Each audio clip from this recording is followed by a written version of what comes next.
नमस्कारम। Hello दोस्तों, क्या हाल चाल।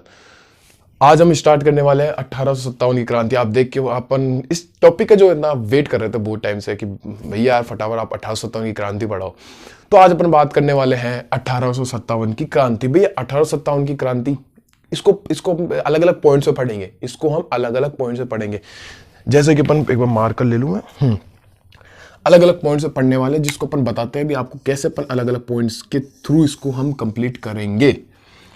जैसे पहले अपन बात करेंगे इसकी भूमिका के बारे में। भैया क्या भूमिका रही होगी, पहले अपन बात करने वाले इसकी भूमिका के बारे में। पहले अपन बात करेंगे इसकी भूमिका। भूमिका भैया भूमिका हो गई, तो भूमिका के बाद में अपन बात करेंगे इसके पहले तो एक है इसके तात्कालिक कारण। भैया जो तात्कालिक जो घटनाएं थी उसके आधार पर जो घटनाओं का जो कारण निकल के आए थे उसको हम सम्मिलित करेंगे तात्कालिक कारण। तात्कालिक कारण में आप मुझे याद दिला देना कि हम इसमें बात करेंगे दो महत्वपूर्ण घटनाओं के बारे में। भैया क्यों घटना ये घटित हुई, उस समय का क्या कारण रहा होगा, उस समय ऐसा क्या कारण रह गया कि भाई जिससे ये घटना, ये बोलते ये जो विद्रोह था 1857 की जो क्रांति का जो विद्रोह था, अलग अलग जगह अलग अलग विद्रोह के रूप में लोगों के मन में दबा हुआ था। भैया अब हम विद्रोह करें, अब हम विद्रोह करें। उसी ऐसे लोगों के सारे लोगों के मन में है भाई अब हम विद्रोह करें, अब हम विद्रोह करें। लेकिन भैया ऐसी क्या बात हो गई कि उस समय इन लोगों का भी असंतोष बाहर निकल गया। इन लोगों के मन में जो असंतोष है वो भी बाहर निकल गया। तो उसमें आएगी दो महत्वपूर्ण घटनाओं के बारे में बात करने वाले हैं। पहले हमने देखा भूमिका, दूसरा हम देखेंगे भैया तात्कालिक कारण। तात्कालिक भैया क्या तात्कालिक कारण रहा होगा, तात्कालिक कारण बोलो भैया आपने तात्कालिक कारण। थर्ड कारण अपन तीसरा पॉइंट अपन पढ़ेंगे तात्कालिक कारण के बाद में वास्तविक कारण। बे क्या चर्बी वाले कारतूस और जो सैनिक असंतोष था क्या वही इसका वास्तविक कारण रहा होगा, लेकिन नहीं। उसको थोड़ा सा सस्पेंस है, थोड़ा आपका एक्साइटमेंट बढ़ा के रखो कि अपन इस पर बात करेंगे वास्तविक कारणों के बारे में। वास्तविक कारणों के वास्तविक कारण में हम बात करने वाले हैं 5 इंपॉर्टेंट कारण की। वास्तविक कारणों के अंदर हम पढ़ेंगे 5 कारण और, जिसमें पहले अपन बात करेंगे आर्थिक कारण। आर्थिक हो गया, आर्थिक के बाद में राजनीतिक हो गया, आर्थिक हो गया, राजनीतिक हो गया, राजनीतिक के बाद में सामाजिक। देखो सामाजिक हो गया, फिर हो गया धार्मिक। एक बार मैं इसको लिख लूं फिर आपको बताता हूं। धार्मिक के बाद में हम पढ़ेंगे सैनिक। देखो इसके अंदर अपन आर्थिक अलग पढ़ेंगे, राजनीतिक अलग पढ़ेंगे, सामाजिक और धार्मिक को हम एक साथ पढ़ने वाले हैं। जो सामाजिक कारण हो गया और जो आर्थिक कारण को एक साथ पढ़ेंगे, फिर सैनिक कारण आ जाएगा। लो भैया आपने एक तो भूमिका बता दी, एक तात्कालिक कारण बता दिया, एक वास्तविक कारण बता दिया। अगला हम बात करने वाले इसके प्रमुख केंद्र। भैया एक ही जगह से थोड़ी ना हुआ था, अलग अलग जगह में अलग अलग, क्योंकि जो 1857 की जो क्रांति है भूमिका में अपन पढ़ने वाले हैं कि उत्तर और केवल मध्य भारत में फैला था। दक्षिण भारत में इसकी जो क्रांति की हवा तक नहीं चली थी। भाई पता ही नहीं है लोगों को कि कुछ भाई क्रांति भी हुई है। भूमिका हो गया, तात्कालिक कारण हो गया, वास्तविक कारण हो गया। चौथा कारण हम कौन सा पढ़ने वाले, चौथा हम देखेंगे प्रमुख केंद्र। प्रमुख केंद्र, प्रमुख केंद्र में हम क्या देखेंगे, प्रमुख केंद्र में देखेंगे ये जो विद्रोह हुआ अलग अलग जगह, कहां कहां से विद्रोह हुआ, कहां कहां से इसमें जो लोग थे या इसके जो नेता थे, कौन कौन से नेताओं ने इसमें नेतागिरी की। मतलब एक तरह से कौन कौन से नेता थे। जैसे अवध में अलग था, अवध की तरफ से लखनऊ था, लखनऊ में अपने बेगम हजरत महल वो लड़ी थी। तो वो आगे जो पर्टिकुलर नेता बेगम हजरत महल थी नहीं, वो कंट्रोल कर रही थी पूरे उस लखनऊ वाले पार्ट में कि भैया क्रांति को, विद्रोह को पूरा कंट्रोल कर रही थी कौन, बेगम हजरत महल लखनऊ वाले पार्ट में। ऐसे अलग अलग जगह के अलग अलग जगह अलग अलग नेता होंगे और उसके बाद उसको दबाने के लिए अलग अंग्रेज अधिकारी। कौन सा अंग्रेज अधिकारी आता, इन सबको अपन ट्रिक के थ्रू करेंगे। भैया हर में ट्रिक लगाऊंगा, हर में सब में आएगा मजा, सब में आएगा मजा वाले ट्रिक लाए हूं। प्रमुख केंद्र हो गए, प्रमुख केंद्र की बात करेंगे अपन 5 पॉइंट। स्वरूप, स्वरूप के अपन अंदर बात करेंगे कथनों के बारे में। स्वरूप के अंदर बात की जाएगी कथनों के बारे में, अलग अलग कथन निकल के आएंगे। जैसे एक प्रसिद्ध कथन है कि भैया सुनना कथन कि यह भारत का पहला स्वतंत्रता संग्राम था, यह भारत का प्रथम स्वतंत्रता संग्राम था। यह किसके द्वारा कहा गया था, क्वेश्चन बनेगा यह भारत का प्रथम स्वतंत्रता संग्राम था, यह किसके द्वारा कहा गया, वीर सावरकर के द्वारा कहा गया था। ऐसे अपन 4 से 5 स्टेटमेंट पढ़ेंगे जहां से क्वेश्चन हमेशा फंसता है, क्वेश्चन हमेशा फंसता है। 5वां पॉइंट क्लियर। अब भैया 5वां पॉइंट हो गया, छठे पॉइंट अपन क्या देखेंगे। भैया यार आपने भूमिका बता दी, तात्कालिक कारण, वास्तविक कारण, प्रमुख केंद्र बता दिया, स्वरूप भी बता दिया। अब इसकी असफलता ही आएगी, विद्रोह की असफलता है या विद्रोह की असफलता है, विद्रोह की असफलता है।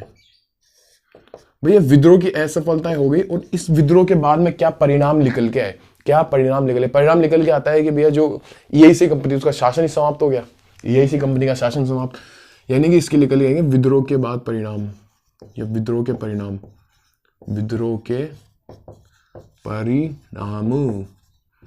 लो भाई साहब, भूमिका, तात्कालिक कारण, वास्तविक कारण, प्रमुख केंद्र, स्वरूप, विद्रोह की असफलता और विद्रोह के परिणाम। फटाफट इसका स्क्रीनशॉट लो। अब अपन बात करने वाले हैं भूमिका की। पहले पॉइंट अपन बात करेंगे भूमिका की, चलो फटाफट नोट करो।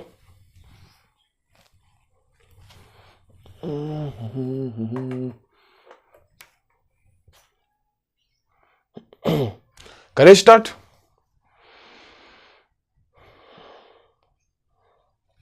आइए भूमिका के बारे में बात करेंगे। अब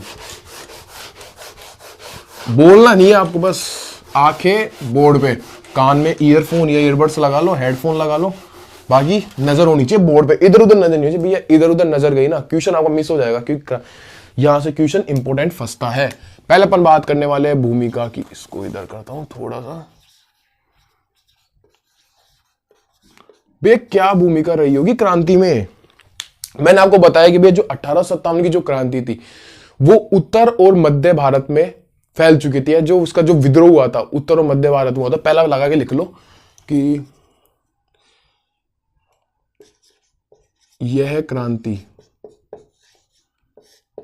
उत्तर और मध्य भारत में फैली, उत्तर और मध्य भारत में फैली, भारत में फैली। आप दक्षिण में तो भैया इसकी हवा तक नहीं चली, जो दक्षिण पहाड़ था उसके अंदर पता ही नहीं चला, क्रांति की हवा ही नहीं लगी। भाई ऊपर कोई क्रांति व्रांति भी दक्षिण वाले लोगों लगा, यार कुछ ही नहीं हो रहा ऊपर तो। क्योंकि जो इसमें पार्टिसिपेट कौन किया, इसमें पार्टिसिपेट कौन किया? नहीं, ये सस्पेंस रखोगे, चलो बता देता हूँ। पार्टिसिपेट करने वाला कौन था, इसको इसमें पार्टिसिपेट किसने किया? जो जमींदार इनसे परेशान थे वो, और जिनके साथ में चोट हो चुकी थी। चोट क्या से साइक संधि के द्वारा हो चुकी थी, या वेलेजली की साइक संधि के द्वारा, या डलोजी के द्वारा डॉक्ट्राइन ऑफ लैप्स के थ्रू। जो राजा की चोट हुई थी, या जो राजा अंग्रेजों से असंतोष था जिनके मन में, उनके द्वारा इस क्रांति में पार्टिसिपेट किया। जो कि राजा भाई साहब जो सहयोगी है इनके, वो क्यों करेंगे पार्टिसिपेट? जिनको प्रॉफिट दे रहा है अंग्रेज, वो क्यों करेगा अंग्रेजों के खिलाफ विद्रोह? प्रॉफिट चला जाएगा, इसलिए कहीं उन्होंने चालू ही नहीं किया। अगर भाई साहब ये सारे कर देते ना मिलके, अंग्रेज समाप्त हो जाते पहली बार में ही, अंग्रेज समाप्त हो जाते। पहला पॉइंट अपन ने देखा, यह क्रांति उत्तर और मध्य भारत में फैली। दूसरा पॉइंट क्या निकल के आता है? दूसरा कि भैया इस क्रांति से ईआईसी कंपनी का राजनीतिक जो शासन था वो समाप्त हो गया। इस क्रांति से ईआईसी का राजनीतिक जो शासन था, राजनीतिक शासन समाप्त हो गया।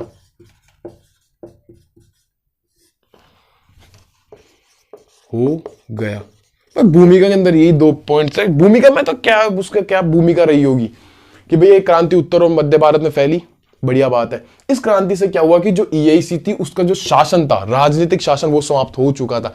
क्योंकि ये 1857 की क्रांति के बाद में एक एक्ट आता है 1858 का एक्ट, जिसको अपन बोलते हैं GOI, पहला भारत का गवर्नमेंट ऑफ इंडिया या भारत शासन अधिनियम। उसमें ईआईसी खत्म, टाटा बाय बाय। ईआईसी खत्म तो उसको कंट्रोल करने वाली board of control, board of directors खत्म। वो बात बहुत लंबी है, इसको नोट करो आप। अब हम बात करने वाले नेक्स्ट टॉपिक की। टॉपिक क्या है? नेक्स्ट पॉइंट जिसमें बात करेंगे अपन तात्कालिक कारण।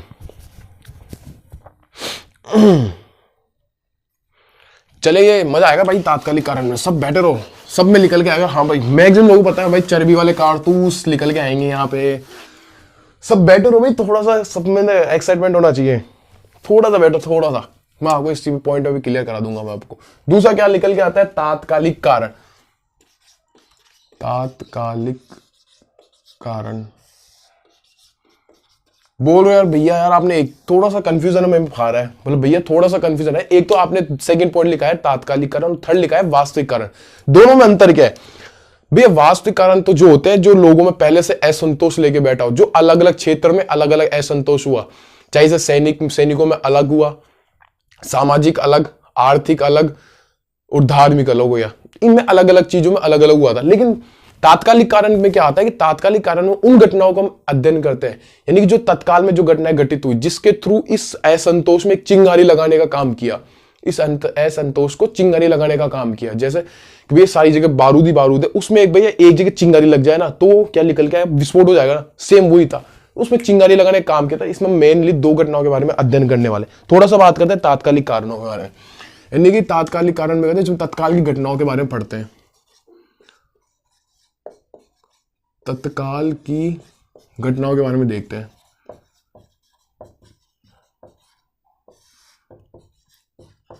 तत्काल की घटनाओं के बारे में हम इसमें पढ़ते क्या है, तत्काल की घटनाओं के बारे में। अब आप बोलना मत, एक बार मैं आपको 4-5 पॉइंट्स लिख के बता रहा हूं।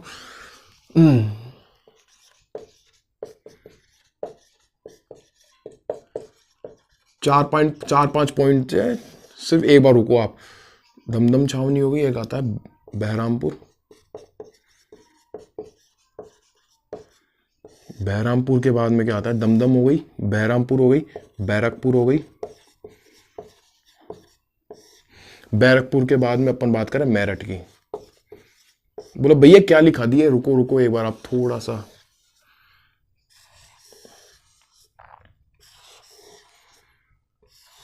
भैया आपने ये क्या लिख रहे हो बताओ तो सही एक बार, रुको। 23 जनवरी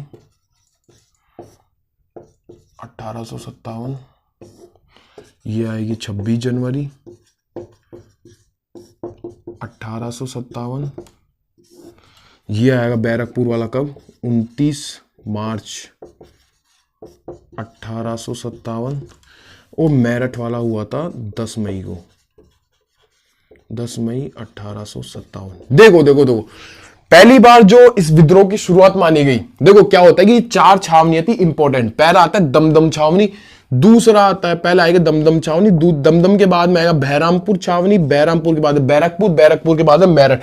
आप देखो, पहले आपके मन की क्यूरियोसिटी को मैं थोड़ा सा शांत करूंगा, 1 मिनट बाद, पहले सुनो 1 मिनट आप।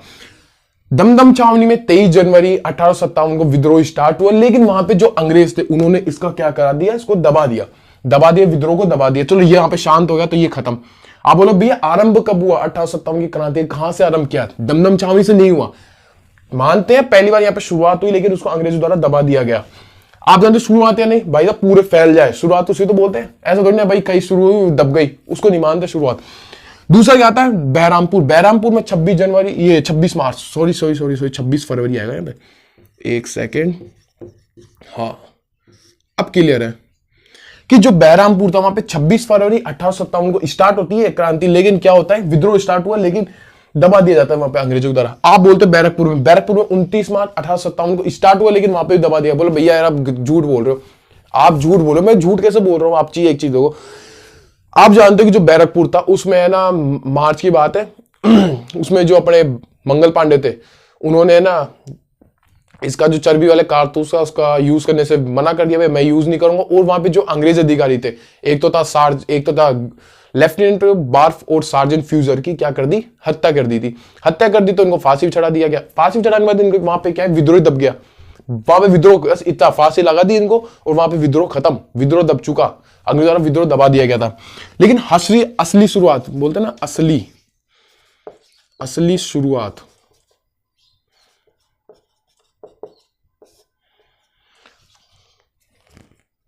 यार एक सेकेंड, असली में जो शुरुआत हुई वो मानी जाती है मेरठ में, क्योंकि मेरठ में क्या होता है कि जो वहां पे थी तीसरी घुड़सवार की जो सैनिक थी, उनमें से 90 सैनिकों में से 85 सैनिक बोले कि भैया हम आपकी जो नई एनफील्ड जो राइफल आई उसको हम अपनाने वाले नहीं है, हम उसको अपनाने वाले नहीं है। तो क्या करता है अंग्रेज, उन 85 को क्या करेगा, सबको पकड़ेगा, जेल में डाल देगा 10 साल के लिए, कठोर कारावास में।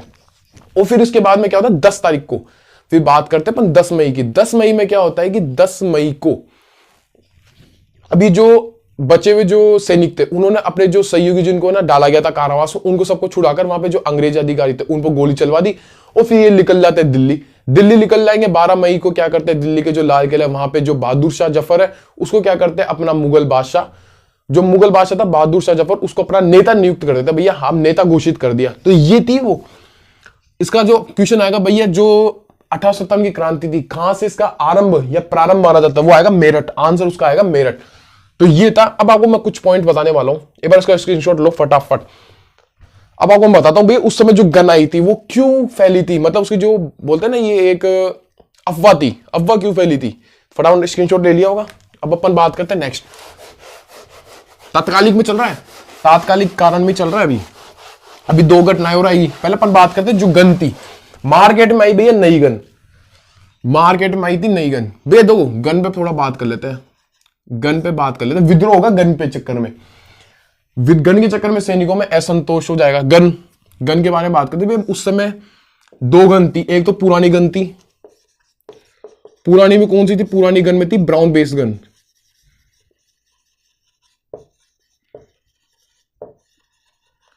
पुरानी थी ब्राउन बेस गन। पुरानी वाली गन में क्या होता था कि जैसे मान लो ये गन,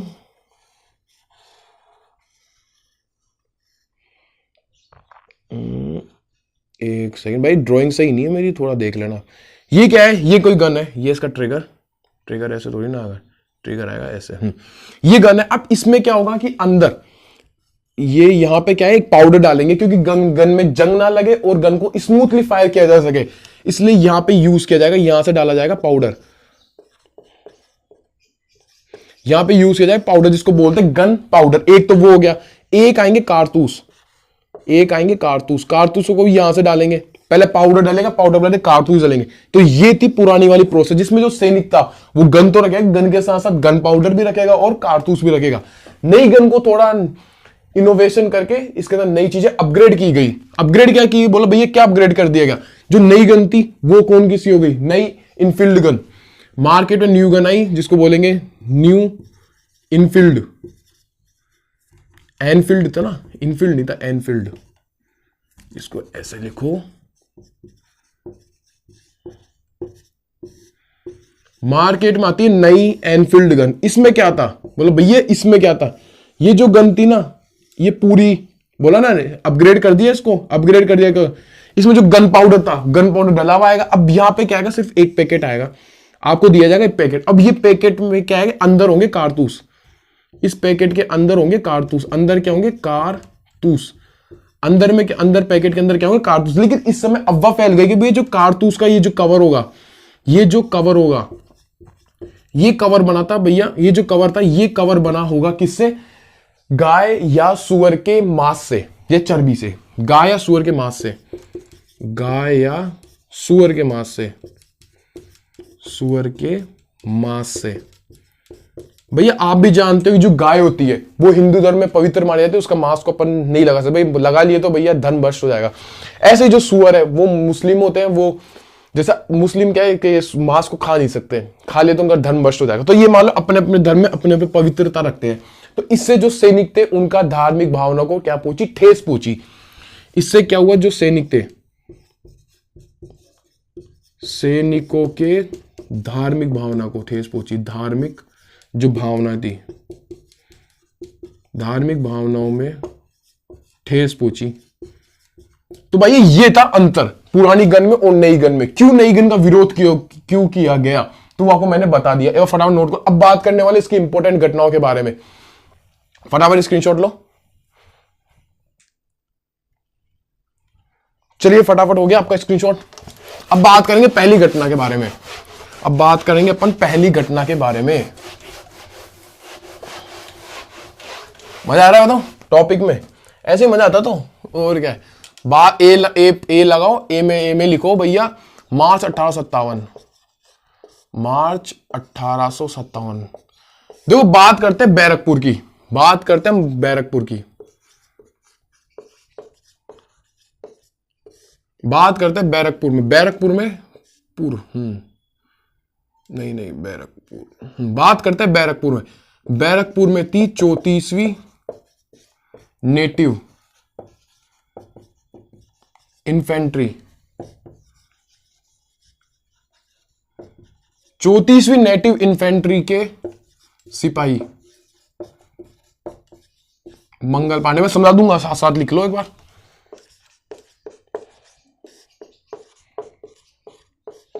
चौतीसवीं नेटिव इन्फेंट्री के सिपाही थे मंगल पांडे ने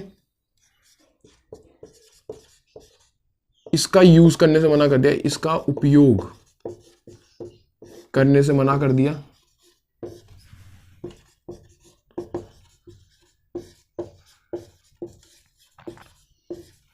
इसका उपयोग करने से मना कर दिया वह अंग्रेज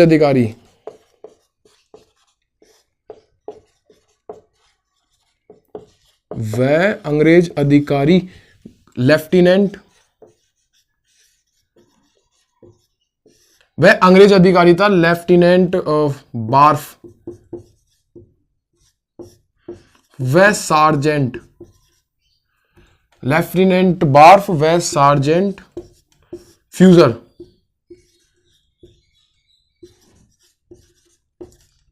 फ्यूजर की हत्या कर दी।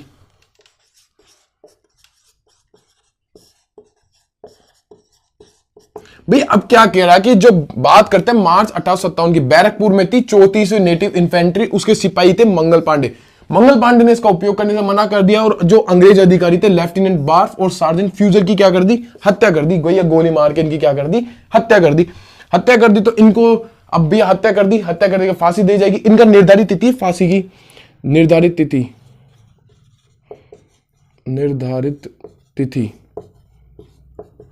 इनकी जो निर्धारित तिथि थी वो कौन सी थी, जो इनको डेट फिक्स की गई थी वो थी 18 अप्रैल। लेकिन सुनते जाओ, बोले भैया यार 8 अप्रैल थी, आप 18 क्यों लगा, सुनते जाओ सुनते जाओ।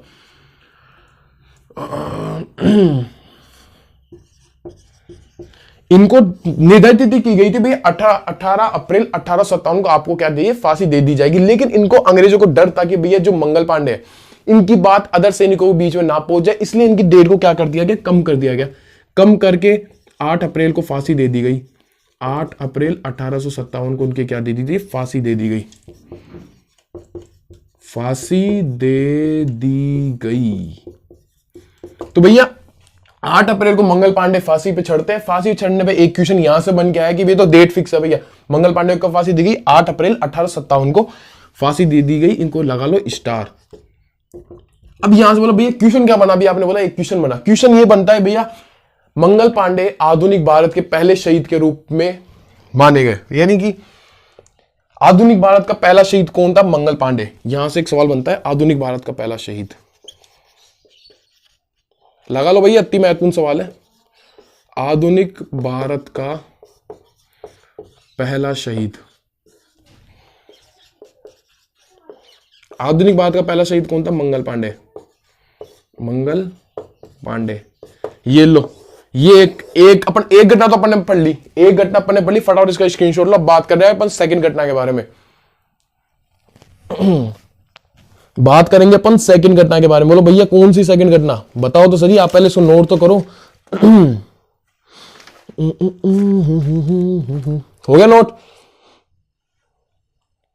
चलिए बोलो टॉपिक मजा नहीं आ रहा। तात्कालिक कारण में अपनी बस एक घटना और है, उसके बाद अपन बात करने वाले हैं किसकी किसकी किसकी। तात्कालिक हो गया, फिर अपने वास्तविक कारण। भाई क्या वास्तविक कारण रहे थे उस समय, वेलेजली, डलोजी, धार्मिक कारण अलग अलग हो गए। चलिए स्टार्ट करते हैं तात्कालिक कारण में बी। अपन बी पॉइंट में मार्च अपन लिखे, अब लिखते हैं अप्रैल। अप्रैल 1857 में ये क्या घटना घटी थी, बात करते हैं। देखो बैरकपुर की कर ली, अब बात करेंगे मेरठ की। बैरकपुर में क्या था, उसके बाद में वो जो विद्रोह था, विद्रोह को दबा दिया जाता है, विद्रोह को दबा दिया था, वहां पे आंदोलन खत्म। अब बात करते हैं मेरठ की। मेरठ में थी यहां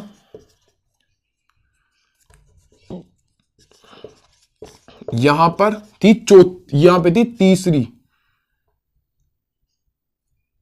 इसको लिखता हूं हिंदी में, यहां पे तीसरी घुड़सवार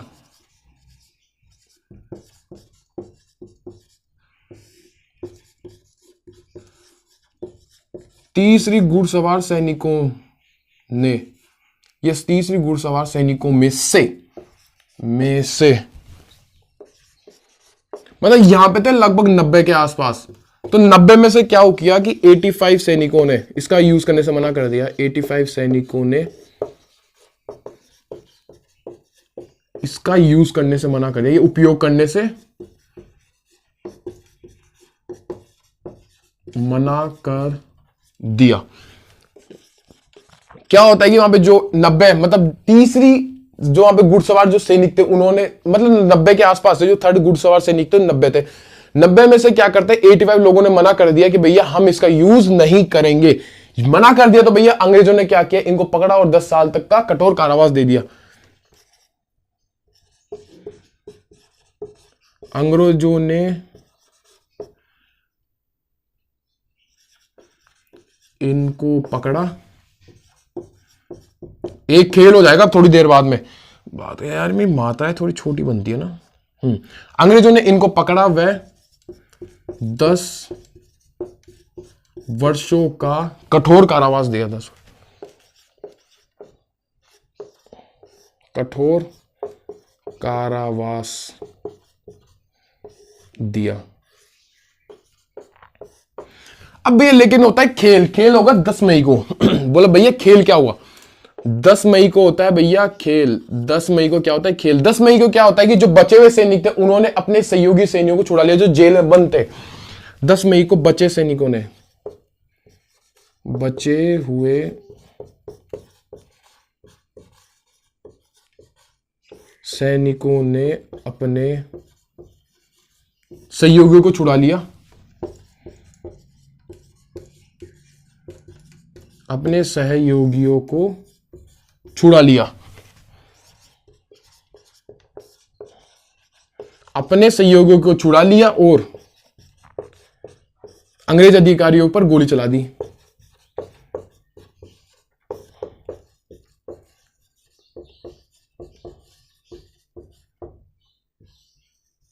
और अंग्रेज अधिकारियों पर क्या चला दी, गोली चला दी। गोली चला दी और फिर ये क्या करते हैं कि वहां पे मेरठ में अंग्रेजों ने गोली चला दी, मेरठ इनका हो चुका है। मेरठ पर कब्जा करने के बाद में ये निकलते हैं दिल्ली। 11 तारीख को दिल्ली पहुंचे और 12 तारीख को क्या करते हैं, 12 मई को जो बहादुर शाह जफर था, जो मुगल बादशाह था, उसको अपना नेता घोषित कर दिया। गोली चला दी 12 मई को दिल्ली के लाल किले से, दिल्ली के लाल किले पर, या दिल्ली के लाल किले से मुगल बादशाह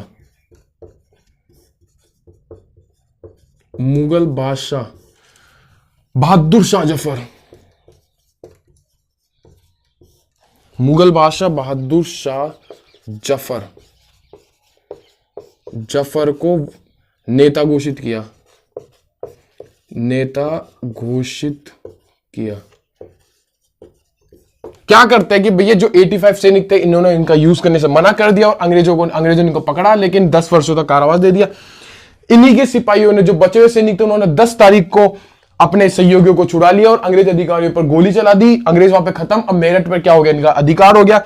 ये क्या करते हैं कि 11 तारीख को निकल जाते हैं दिल्ली की और 12 तारीख को दिल्ली के लाल किले से मुगल बादशाह बहादुर शाह जफर को क्या करते हैं, नेता घोषित करते हैं। यानी कि मेरठ हो गया और दिल्ली अंग्रेजों के हाथों से जा चुका है। ये तो था तात्कालिक कारण, फटाफट नोट करो इसका। तात्कालिक कारण कंप्लीट हो चुके अपने।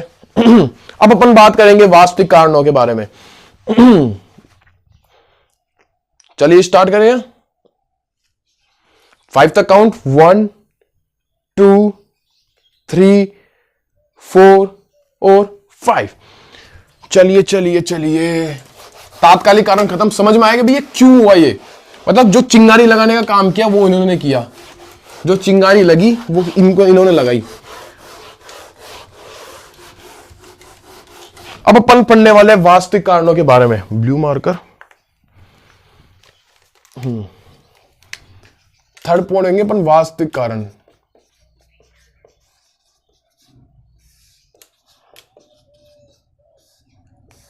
एक क्वेश्चन, चलो भैया अब आपने ये देखा चर्बी वाले कारतूस, तो आपको पता लगा भैया क्या चर्बी वाले कारतूस और सैनिक असंतोषी इस क्रांति के वास्तविक कारण थे क्या?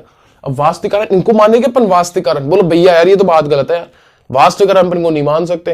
ये तो तात्कालिक कारण होते, उस समय घटनाएं घटित हुई थी। ये तो उस समय घटनाएं घटित हुई। वास्तविक कारण पर अलग अलग चीजें जो वास्तविक जो पहले से चलती आ रही थी, यानी कि 1757 में क्या हुआ था, बैटल ऑफ प्लासी। तब से लेकर के 29 मार्च 1857 तक के मध्य जो लोगों के बीच में जो असंतोष उत्पन्न हुआ, चाहे से राजाओं के मध्य देख लो या चाहे से जनता के मध्य देख लो। राजाओं के मध्य आप देखोगे, चाहे से साइक संधि के थ्रू देखोगे, डॉक्ट्रिन ऑफ लैप्स या डलहौजी की जो शांतिपूर्ण व्यवगत का सिद्धांत है उसके थ्रू देखोगे। अलग अलग लोगों में असंतोष होगा, राजाओं में भी होगा असंतोष। अब चाहे से इनाम कमीशन आएगा, इनाम कमीशन 20,000 जो जमींदार थे उनकी जमींदारी छीनी, तो जमींदारों के मध्य भी असंतोष हो जाएगा। तो ये थे इनके कारण। तो इसमें अपन ने पहले पॉइंट की बात करते हैं, वास्तविक कारणों में अपन देखते हैं कौन सा। वास्तविक कारणों में अपन देखेंगे पहला आर्थिक कारण। ए लगाओ आर्थिक कारण। मैंने आपको कारण लगा दिए थे पीछे, जो अपन स्टार्टिंग में बात की थी, सारे कारणों की बात कर ली थी। आर्थिक हो गया, आर्थिक के बाद अपन बात करने वाले राजनीतिक, राजनीतिक के बाद सामाजिक और धार्मिक को हम एक साथ पढ़ेंगे, फिर सैनिक कारण के बारे में पढ़ेंगे। तो अपन देखते हैं आर्थिक कारण। आर्थिक कारण आप बोलना मत, एक बार लिख लो, फटाफट मैं लिखते जाता हूं, एक बार फिर अपन एक साथ समझेंगे। आर्थिक कारण में पहला निकल के आता है कौन सा, भू राजस्व व्यवस्था। भू राजस्व व्यवस्था, भैया सबको विस्तार से देखेंगे, मत टेंशन करो। भू राजस्व, इसके बाद में आएगा हस्तशिल्प पतन। हस्तशिल्प पतन। हस्तशिल्प पतन के बाद में क्या आएगा, कृषि पर बढ़ता भार।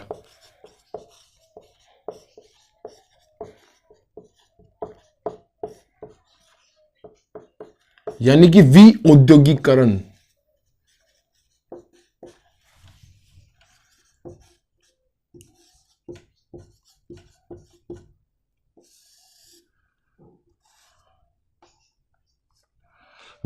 औद्योगिकरण। अब इसके बाद में कृषि, भू राजस्व व्यवस्था हो गई, हस्तशिल्प पतन हो गया, कृषि बढ़ता भार, विऔद्योगिकरण। एक वो आता है, वो एक सिद्धांत था धन निष्कासन का सिद्धांत, यानी कि धन निष्कासन। धन निष्कासन हो गया। और फिर 5 पॉइंट अपन बात करने वाले किसके बारे में, भू राजस्व हो गया, हस्तशिल्प हो गया, कृषि बढ़ता भार, विऔद्योगिकरण हो गया, धन निष्कासन हो गया। एक और पॉइंट है धन निष्कासन के बाद में क्या देखेंगे अपन, आर्थिक में तो यही थे, भू राजस्व व्यवस्था हो गई, हस्तशिल्प पतन हो गया, कृषि बढ़ता भार, धन निष्कासन। एक पॉइंट और मिस हो रहा है, एक पॉइंट कौन सा मिस हो रहा है, आप अकाल तो लिखना ही भूल सकते हैं ना, अकाल लिख सकते हैं इसमें, प्राकृतिक अकाल। प्राकृतिक अकाल। हाँ, तो आइए अपन बात करते हैं पहला पॉइंट, भू राजस्व व्यवस्था। इसमें आर्थिक कारण मैंने लिखा है भू राजस्व व्यवस्था। पहले कारण बात करते हैं भू राजस्व व्यवस्था। मैंने बताया था भू राजस्व व्यवस्था कि 1767 में क्या होता है, एक रेवेन्यू बोर्ड की स्थापना होगी। रेवेन्यू बोर्ड के बाद में क्या होता है, 1767 था, हाँ 77 था ना, 67 था। 1767 में क्या होता है कि रेवेन्यू बोर्ड की स्थापना है। अब भू राजस्व, उसका मतलब छोड़ो, भू राजस्व व्यवस्था में आओ। भू राजस्व व्यवस्था तीन व्यवस्थाएं थी। एक तो कौन सी, एक थी स्थायी बंदोबस्त, मेनली थी एक थी स्थायी बंदोबस्त। मैं क्या कि हर चीज को लिंक करता हूं पुरानी चीजों से, तो वो छोड़ो, इसमें इतनी जरूरत नहीं है। स्थायी बंदोबस्त, स्थायी बंदोबस्त के बाद आता है रैयतवाड़ी। रैयतवाड़ी, एक आता है महालवाड़ी, एक होता है महालवाड़ी। अब एक चीज जानते हो, तीन व्यवस्था थी, अलग अलग थी। स्थायी बंदोबस्त चलाई गई थी कॉर्नवालिस के द्वारा, रैयतवाड़ी चलाई गई थी होल्ट और मैकेंजी द्वारा, रीड और मुनरो द्वारा चलाई थी रैयतवाड़ी, जो दक्षिण में चलाई गई थी रीड और मुनरो के द्वारा, और महालवाड़ी चलाई गई थी पश्चिम में के लिए, यानी किसके द्वारा, होल्ट मैकेंजी के द्वारा। स्थायी बंदोबस्त मतलब सब में, स्थायी बंदोबस्त में कनेक्ट किया गया था इसके जमींदारों से, वे जमींदारों को वो अपने अपने क्षेत्र में जाके ले आएगा। रैयतवाड़ी में डायरेक्ट रैयत यानी किसान से कनेक्ट किया गया था इस योजना को। और महालवाड़ी बंदोबस्त था, महालवाड़ी बंदोबस्त में कनेक्ट किया गया था किसको, एक महाल, जो प्रत्येक गांव का जो मुखिया जो महाल होगा उसको कनेक्ट किया गया था। अलग क्षेत्र में अलग अलग कर व्यवस्थाएं थी, वो सारी इस भू राजस्व व्यवस्था। देखो ये अपना भारत है। अब आ जाओ, अब मैप की जरूरत पड़ेगी, अब हमारे मैप की जरूरत पड़ने वाली है ये। और यहां पे है ब्रिटेन, यहां पे कौन है, यहां पे है ब्रिटेन। मैं कुछ समझाऊंगा जिससे आपके सारे जो पॉइंट्स लिखे ना वो सारे कवर हो जाएंगे। यहां पे है ब्रिटेन और ये है हमारा भारत। ब्लू मार्कर ले लेता हूं, थोड़ा सा आसानी रहेगी। इसको ऊपर यहां लगाता हूं ब्रिटेन। देखो पहले अंग्रेज आए, अंग्रेज का क्या काम था, अंग्रेजों का काम क्या था, पहले अंग्रेज भारत आएंगे और व्यापार करेंगे, यानी कि भारत से उठाएंगे कच्चा माल। अंग्रेज क्या है, यहां पे आएंगे, अपना पैसा इन्वेस्ट करेंगे, यानी कि पूंजी लगाएंगे, पैसा इन्वेस्ट, पैसा लगाएंगे, यानी कि पैसा यहां से आएगा, ब्रिटिश का पैसा भारत आएगा और यहां से क्या करेंगे, कच्चा माल उठाएंगे। कच्चा माल नहीं उठाएंगे अभी, यहां से उठाएंगे तैयार माल, यहां से उठाएंगे तैयार माल। तैयार माल को क्या करेंगे, वापस ले जाएंगे ब्रिटेन और वहां ले जाके बेच देंगे। ब्रिटेन ले जाके बेच देंगे। ये इनका साइकिल चला था 20-30 साल, ये इनका साइकिल चला 20 से 30 साल, मान लो इनका साइकिल चला। अब भारत में फिर 1757 में क्या निकल के आता है, बैटल ऑफ प्लासी। इसके बाद में अंग्रेजों ने देखा कि यार यहां पे तो पैसा है, बंगाल इनके हाथों में आ गया। अब ऐसा करते हैं, हम बंगाल में अपनी सेना में ना लंगड़ा लग जाएंगे। प्लासी युद्ध किसके हुआ, सिराजुद्दौला ही तो हुआ था, सिराजुद्दौला और अंग्रेजों के बीच में ही तो हुआ था। अब ये काम में भैया ब्रिटिश पैसा लगाएंगे, भारत से क्या है तैयार माल उठाएंगे और ब्रिटेन में ले जाके बेच देंगे। फिर जैसे जैसे इन्होंने भारत पे आए, प्लासी का युद्ध जीता, फिर बक्सर का युद्ध जीत गया। उसके बाद में क्या होता है कि थोड़ा कंट्रोल कर लिया ना भारत पे। उसके बाद की स्थिति क्या हुई, भैया ब्रिटेन से पैसा लेके आएंगे, पैसा लेके आएंगे, सुन ब्रिटेन से पैसा आना बंद हो जाएगा। इसके बाद में क्या होगा भैया, ये पैसा जो है ना वो आना क्या हो गया, बंद हो गया, पैसा आना बंद हो गया। अब भैया पैसा कहां से लेंगे, तैयार माल खरीद रहा है, फिर भी क्या तैयार माल खरीदेगा, पैसा आना क्या हो गया, बंद हो गया। फिर बोले अब चीज कहां से खरीदेगा, बोले भैया चीज कहां से खरीदेगा, इस एरिया से आ रहा है राजस्व व्यवस्था, भू राजस्व। अब आने लग गया भैया भू राजस्व, क्योंकि अलग अलग व्यवस्था लगा दी। भू राजस्व यानी कि लैंड रेवेन्यू, यानी कि एक तरह से पैसा आने लग गया टैक्स के रूप में। वो क्या करने लगे कि भू राजस्व के पैसे से ही क्या करने लगे, तैयार माल खरीदने लगे, तैयार माल खरीदेंगे और इसी को ले जाके ब्रिटेन में बेच देंगे। अब ये बोले कि भैया अब देखो तैयार, ये चीजें बढ़ती जा रही है, ऐसा करते हैं भारत के ये जो तैयार माल है इसको समाप्त करते हैं, ये जो चेन है इसको समाप्त करते हैं। समाप्त करने के लिए यहां पे होगा आधुनिक भारत, ये छोड़ो छोड़ो छोड़ो, ब्रिटेन में क्या होगा, विश्व की पहली औद्योगिक क्रांति। यहां पे होती है पहली औद्योगिक क्रांति, औद्योगिक क्रांति। यहां पे क्या होगा, यहां पे होगी भैया पहली औद्योगिक क्रांति। पहली औद्योगिक क्रांति तो मशीनें लग चुकी है, मशीनें लग चुकी है। अब इनको चाहिए रॉ मटेरियल, रॉ मटेरियल के, अब इनके रॉ मटेरियल कहां से लाएंगे, ये अपने उपनिवेश से लेंगे। भारत भी उनका उपनिवेश था, भारत को आएंगे बोलेंगे भैया अब जो तेरे पास जो कच्चा माल है हमें तुम प्रोवाइड कराओ कच्चा माल। अब भारत को बोला कि भैया तुम हमें प्रोवाइड कराओगे क्या, कच्चा माल, तुम हमें प्रोवाइड कराओ कच्चा माल। अब भारत से ये क्या करने लगे, अब ये जो तैयार माल है इसको लेना क्या कर दिया, बंद कर दिया। लेने क्या लग गए, कच्चा माल। कच्चा माल लेंगे और उसको ले जाके बेच देंगे कहां पे, ब्रिटेन में। बेचेंगे नहीं, कच्चा माल उठाएंगे ब्रिटेन में ले जाएंगे। ब्रिटेन में जो मशीनें हैं, जो भूखी वहां की जो भूखी मशीनें हैं, भूखी मशीनों को क्या चाहिए, कच्चा माल। माल चाहिए होगा तो वो क्या है वहां पे तैयार करेंगे। यहाँ पे अब यहाँ ब्रिटेन में क्या होने लग गया, यहाँ पे होने लग गया तैयार माल। भैया अब जो तैयार माल है, फैक्ट्री जो वहां की जो फैक्ट्री है, फैक्ट्री भर चुकी है, भरी हुई फैक्ट्री को खाली करने के लिए जगह चाहिए ना। अब खाली कहां करेंगे, खाली करने के वापिस अपने उपनिवेश में आएंगे। वहां पे इनको चाहिए एक विस्तृत बाजार, विस्तृत बाजार भारत प्रोवाइड करा रहा था। इनको चाहिए एकीकृत बाजार, ये विस्तृत बाजार, एकीकृत बाजार आएगा, भारत में आके बेचेंगे। यानी कि एक तरीके से ये जो साइकिल है इसके थ्रू जो तैयार माल था वो मिलना बंद हो गया। यानी एक तरह जो हस्तशिल्प के द्वारा जो सूती वस्त्र बनाए जा रहे थे उसको अपन वहां पे कंसीडर कर सकते हैं। जो सूती वस्त्र थे उनका काम ठप हो गया, यानी कि ये पॉइंट हस्तशिल्प का पतन हो गया, पॉइंट क्लियर, भू राजस्व व्यवस्था क्लियर। अब तीसरा पॉइंट क्या है भैया, कृषि बढ़ता बाहर, विऔद्योगिकरण। जो रॉ मटेरियल कहां से प्रोवाइड होगा, मेनली कहां से आता था, कृषि क्षेत्र से आता था। इन पर क्या होगा, प्रेशर पड़ेगा। प्रेशर क्यों पड़ेगा भैया, इनको चाहिए तैयार माल, कच्चा माल चाहिए, तैयार माल नहीं चाहिए, सॉरी मुंह से निकल गया, इनको चाहिए कच्चा माल। कच्चा माल के लिए क्या होगा, कृषि पर निर्भर करेंगे, ये अपने हिसाब से कृषि करवाएंगे, भैया हमें इस लेवल की इसी चीज की कृषि चाहिए, तो ये यहां से क्या प्रोवाइड कराएंगे, कच्चा माल। कच्चा माल प्रोवाइड कराएंगे तो क्या होगा, कृषि भार बढ़ेगा, भार बढ़ेगा तो इसका क्या होगा, विऔद्योगिकरण। तो ये वाला पॉइंट भी क्लियर। अब इसी के थ्रू क्या हो रहा है, भारत में तो पैसा आना बंद हो गया ना, ब्रिटेन से जो पैसा आता भारत में आना बंद हो गया। पैसा आना बंद हो गया तो क्या होगा, सिर्फ पैसा जाया जा रहा है, जाया जा रहा है, जाया जा रहा है। कैसे जाया जा रहा है, ये जो है ना ब्रिटेन है, वहां पे तैयार माल हुआ, कच्चा माल भारत से ले गए, माल तैयार हुआ ब्रिटेन में, जो तैयार माल है उसको कहां पे ले आके बेच देंगे, भारत में लाके बेच देंगे। यानी कि सिर्फ पैसा भारत का क्या हो रहा है, बाहर जा रहा है। तो ये वाला पॉइंट भी क्लियर। धन निष्कासन, धन निष्कासन एक क्वेश्चन याद आता है भैया, कमेंट बॉक्स में आंसर डाल देना। धन निष्कासन सिद्धांत किसने दिया था, धन निष्कासन सिद्धांत किसने दिया था, आंसर डाल देना कमेंट बॉक्स में। प्राकृतिक अकाल, जो कमेंट बॉक्स में आंसर देगा उसका हमारा जो टेलीग्राम ग्रुप है उसका मैं वहां पे नाम भी डालने वाला हूं, उसका मैं वहां पे नाम डालूंगा भैया इसने इस क्वेश्चन का आंसर दिया था। तो देख लेना अपने टेलीग्राम ग्रुप, उसकी लिंक भी अपने डिस्क्रिप्शन में मिल जाएगी। अब इससे क्या होगा भैया, जमीनें क्या है, जो जमीन 1757 की 1757 में जो बैटल ऑफ प्लासी हुआ था उससे पहले जो जमीन बहुत उपजाऊ मानी जा रही थी वो 1857 तक बंजर टाइप की हो चुकी थी, कुछ उगाने लायक नहीं। तो वहां पे क्या पड़ेगा, अकाल पड़ेगा। बोलो भैया सारे पॉइंट क्लियर, आर्थिक कारण के सारे पॉइंट्स क्लियर करवा दिए आपने, तो फटाफट इसको नोट करो। अपन बात करेंगे नेक्स्ट कारण के बारे में। अब मैं थोड़ा सा पानी पी लूं। अपना आर्थिक कारण हो गया, अब अपन पढ़ने वाले हैं राजनीतिक कारण। वो तो मजा आया ना, आया मजा?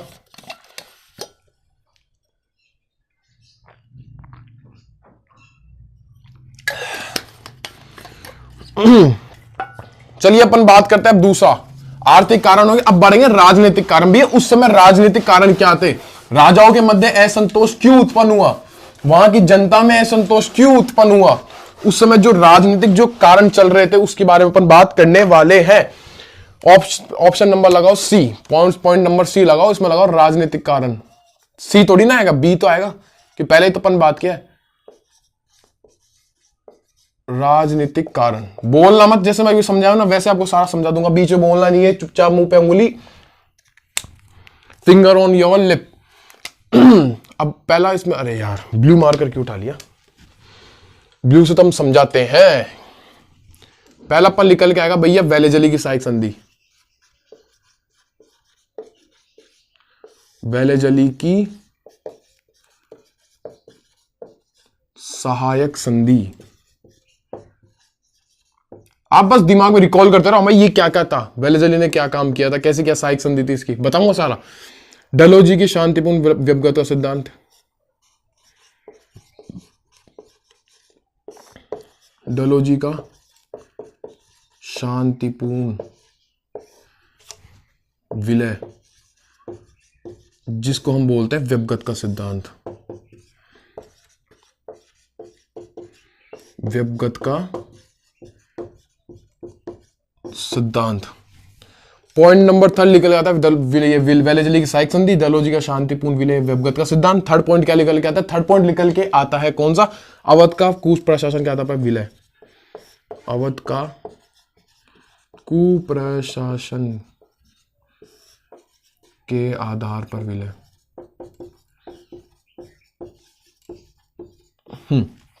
और चौथा पॉइंट क्या निकल के आता है? इनाम कमीशन। इनाम कमीशन, इसके द्वारा, चलो बात करेंगे इसके भी। पहले अपन बात करते हैं वेलेजली की सहायक संधि। मैंने आपको पढ़ाया था भैया वेलेजली की सहायक संधि क्या थी। वेलेजली ने एक संधि स्थापित की थी, एक प्रणाली स्थापित की थी सहायक संधि की। यानी कि इसमें अंग्रेजों के हिसाब से देखिए, अपने हिसाब से देखिए भैया, अपनी जो सेना है उसको क्या कर देना? किराए पे चढ़ा देना। वेलेजली क्या देखता था? भैया जो हमारी सेना है उसको हम क्या कर देंगे? किराए पे चढ़ा देंगे। यानी कि ये हमारे क्या हो गई? सहायक संधि के थ्रू आ गई। भैया जो राजा अब इससे सहायक संधि करेगा, सुनते हो आप, मेन पॉइंट बोलते जा रहा हूं, जो राजा इससे सहायक संधि करेगा उसके लिए प्रॉफिट में क्या चाहिए? राजा के नजरिए से सोचिए अपन, राजा के नजरिए सोचेंगे तो भैया राजा के पास में क्या आएगी? एक सेना। राजा बोलेगा, राजा को क्या एक सेना प्रोवाइड कराई जाएगी जिसके पास होंगे आधुनिक हथियार, जो कि आधुनिक हथियार से लैस एक सेना प्रोवाइड कराई जाएगी। मान लो ब्रिटिश आप हो राजा, मैं सोच रहा हूं, मैं आपको दे रहा हूं भैया, आपने मेरे साथ सहायक संधि कर ली, मैं आपको प्रोवाइड करा रहा हूं एक तो क्या? सैनिक, सेना, जो भी आंतरिक विद्रोह हो गए या फिर कोई भी बाह्य आक्रमण हो जो आपको उनसे रक्षा करेगी। लेकिन आपका उसका एक काम होगा, डेली का खाना पीना खर्चा वो आप दोगे, उसको खिलाओ पिलाओगे आप, और एक मैं लूंगा उसका साल का खर्चा। साल का खर्चा भैया, साल का खर्चा इतना ज्यादा होता था कि कई कई रियासतें नहीं चुका पाती थी। नहीं चुका पाएगी तो भैया वो क्या हुई? दिवाला हो जाएगी। तो क्या करेगी? अपना जो राज्य है, राज्य का आधे ज्यादा भाग अंग्रेजों को जो ब्रिटिश साम्राज्य था उसमें मिला देगी। दूसरा पॉइंट भैया, अब आपने कर ली सहायक संधि, मैं अपनी सेना दे रहा हूं, तो अब मेरे तो कुछ होता है, मैं भी आपका कुछ दरबार में कुछ नियुक्त करूं, तो मैं आपके दरबार में एक नियुक्त करूंगा ब्रिटिश रेजिडेंट। मैं उसमें नोट लगा के दूंगा, जो एग्रीमेंट होगा नोट लगा के दूंगा भैया जो ब्रिटिश रेजिडेंट है वो आपके आंतरिक मामलों में हस्तक्षेप नहीं करेगा। लेकिन मैं उसको बोलता था भैया कान में, जैसे मान लो ब्रिटिश रेजिडेंट, मैं उसको बोला भैया कान में तू इधर, मैं ऐसे बोलता हूँ कि जो राजा है ना, तो उसके दरबार में उसके जो भी आंतरिक मामले हो उनमें हस्तक्षेप जरूर करना, उसकी जो कमियां वमियां ना सारी मेरे को बताना। ये बात आपको नहीं पता, हम दोनों बात की ना आपस में कि भैया तू है ना उसके दरबार में जाना, दरबार में तू नियुक्त रहेगा, तो उसके तो जो आंतरिक मामले उसमें हस्तक्षेप करना है, तेरे को नहीं करना, नहीं करना है। और उसकी जो कमी है ना राजा की सारी मेरे को बता देना भाई ये कमी है। आया दूसरा पॉइंट पकड़ में? ऐसे 4-5 पॉइंट थे जहां से अभी सहायक संधि हो रही थी। दूसरा पॉइंट निकल के आता है डलहौजी की शांतिपूर्ण विलय या व्यवगत का सिद्धांत, जो मैंने बता चुका हूं पिछले वाले लेक्चर में। डलहौजी का व्यवगत का सिद्धांत क्या था? इसका मतलब मेन मोटो यह था कि भैया कोई भी राजा है, कोई भी रियासत है, उसका जो राजा होगा, राजा की क्या है, अगर कोई बेटा नहीं है, खास बेटा बोलते ना वंश, उसका जो वंश है वो नहीं है, वो क्या है गोद नहीं ले सकता बेटे को, वो क्या है बेटे को गोद नहीं ले सकता। अगर बेटा नहीं है तो उसको क्या करेगा? उसको मिला लिया जाएगा व्यवगत के सिद्धांत के द्वारा, उसको मिला लिया जाएगा व्यवगत के सिद्धांत द्वारा। अगर भाई बेटा है, वो हुआ था अवध के साथ खेल, अपवाद निकल के आता है अवध की बात अपन कर देते हैं एक बार, अवध की अपन बात कर ले। अवध पर कुप्रशासन के आधार पर विलय कर लिया गया। भैया बात करते हैं अवध की। अवध का उस समय शासक कौन था? ब्लू से लिखते हैं ना यार, अपना ब्लू है, अपना क्या है यहाँ पे ब्लू है, यानी ब्लू से समझाते हैं अपन, ग्रीन में मजा नहीं आएगा। भैया अवध का शासक कौन है? अवध का उस समय शासक था वाजिद अली शाह। कौन? वाजिद अली शाह। वाजिद अली शाह उस समय क्या है? शासक है। और इसकी जो बेगम है, इसकी क्या है? बेगम, यानी कि रानी, इसकी बेगम थी, अरे यार बेगम का नाम निकल गया क्या? वाजिद अली शाह इसकी बेगम थी, एक सेकंड, इसका बेगम का नाम निकल गया। बेगम बहुत आसान थी, नाम इसका बहुत इजी था, नाम कैसे निकल गया यार? वाजिद अली शाह हो गई और इसकी बेगम थी बेगम हजरत महल।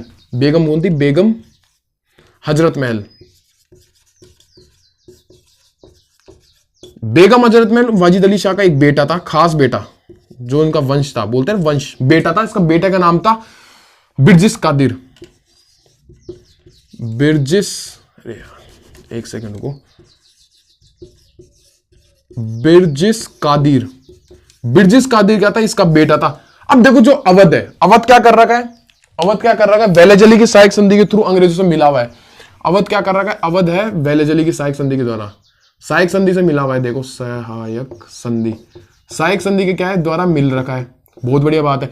अंग्रेजों को सारी इसकी कमियां पता है, अंग्रेजों सारी कमियां पता है, भाई ये वाजिद अली शाह है, इसकी कमियां ये, लेकिन इनको मौका चाहिए। अब मौका भी क्या है? दलोजी के शांतिपूर्ण विलय। दलोजी उस समय, दलोजी देख रहे भैया मेरी शांतिपूर्ण विलय तो नीति लगी नहीं रही, क्योंकि इसका बेटा कौन है? बिरजिस कादिर, खास बेटा है, गोद में नहीं लिया हुआ।